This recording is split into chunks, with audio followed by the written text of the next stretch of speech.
پیارے اسلامی بھائیوں، صحابہ اکرام کا عشق رسول، صحابہ اکرام علیہم رضوان کی عشق بھری ایمان افروز کیفیات، ان کے محبت بھرے جذبات، مبارک انداز کیسا کیسا ہوتا تھا، سنیے۔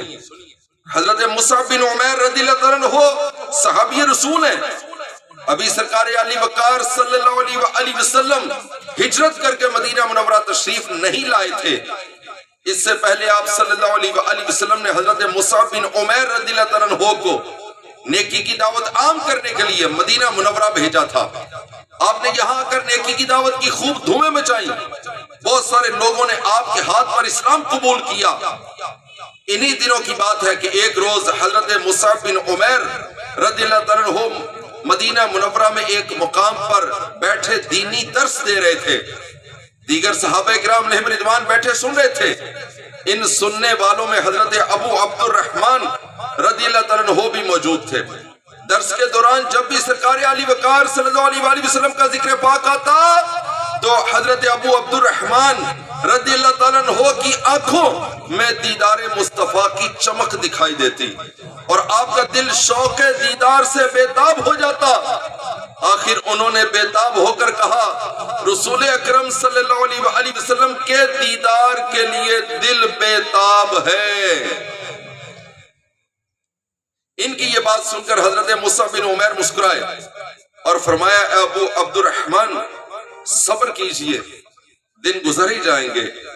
قریبی حضرت ابن مسلمہ رضی اللہ تعالیٰ عنہ تشریف فرما تھے، وہ فرمانے لگے، ہاں دیدار مصطفیٰ کے بغیر دل کو سکون ہی نہیں ہے، یہ دن کب گزریں گے؟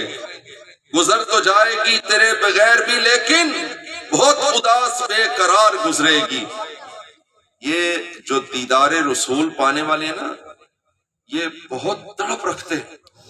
آج تو دنیا مرتی ہے چمکدار گاڑیوں پر، بڑے بڑے محلات پر، کوٹھیوں پر، کاروں پر، خوبصورت لڑکیوں پر، لڑکوں پر اور حسن و جمال پر لوگ مرتے ہیں۔ صحابہ اکرام علیہم رضوان سرکار صلی اللہ علیہ وآلہ وسلم کے دیدار کے لیے تڑپتے تھے۔ صحابہ تو صحابہ ہیں، انسان تو انسان ہے۔ امی عائشہ صدیقہ رضی اللہ تعالیٰ عنہا فرماتی ہیں، ہمارے گھر میں ایک بکری تھی، بکری۔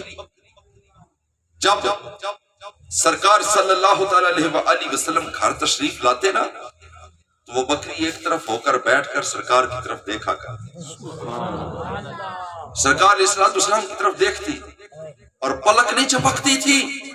اور جب سرکار صلی اللہ علیہ وآلہ وسلم گھر سے تشریف لے جاتے تو وہ بکری بے قرار ہو جاتی، صحن میں کبھی ادھر جاتی کبھی ادھر جاتی، لمبے لمبے ڈگ بھرتی اور صحن میں بیتاب پھرتی۔ جب تک سرکار تشریف نہ لے آتے وہ تڑپتی رہتی۔ حضور تشریف لاتے تو ایک طرف ہو کر بیٹھ کر رخ مصطفیٰ کے نظارے حاصل کیا کرتی۔ ارے انسان تو انسان، جان پر تڑپتے، کس لیے؟ سرکار علیہ السلام کے دیدار کے لیے۔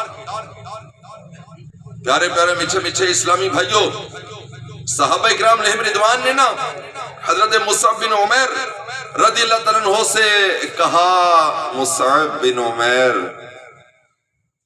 ہم حضور کو دیکھنا چاہتے ہیں، ذرا تم ہمیں حضور کا حلیہ نہیں سناتے؟ حضور کتنے سونے نے، ذرا یہ دس۔ اللہ اکبر۔ اب ذرا صحابہ اکرام علیہم رضوان کے عشق بھرے ایمان افروز انداز دیکھیے۔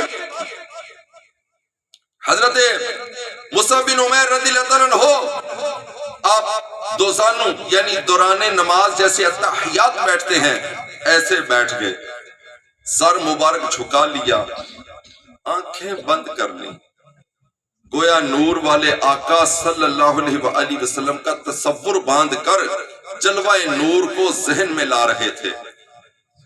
پھر سر اٹھایا اور فرمایا، تمام حسینوں سے بڑھ کر حسین آقا امام الانبیاء محبوب خدا صلی اللہ علیہ وآلہ وسلم کا رنگ مبارک سفید ہے، اس میں ہلکی ہلکی سرخی کا حسین امتزاج ہے، مبارک آنکھیں بڑی اور خوبصورت ہیں، ہمیں مبارک اتنی قریب ہے کہ دور سے دیکھنے میں لگتا ہے گویا ملی ہوئی ہے. داڑھی مبارک گھنی ہے، سینہ مبارک کشادہ ہے، گردن جیسے چاندی کی سراہی. جب آپ چلتے ہیں تو لگتا ہے جیسے اونچائی سے نیچے آ رہے ہیں. جب کسی کی طرف رخ فرماتے ہیں تو مکمل طور پر متوجہ ہو جاتے ہیں. چہرہ پر نور پر پسینے کے قطرے ایسے لگتے ہیں جیسے سفید موتی. قد مبارک نہ بہت چھوٹا نہ بہت لمبا بلکہ درمیانہ ہے. آپ صلی اللہ علیہ وآلہ وسلم سب سے زیادہ سخی، سب سے زیادہ بہادر، سب سے زیادہ سچے، وعدہ نبھانے والے، سب سے زیادہ نرم طبیعت، رہن سہن میں سب سے اچھے. میں نے آپ صلی اللہ علیہ وآلہ وسلم جیسا کبھی کوئی نہ دیکھا.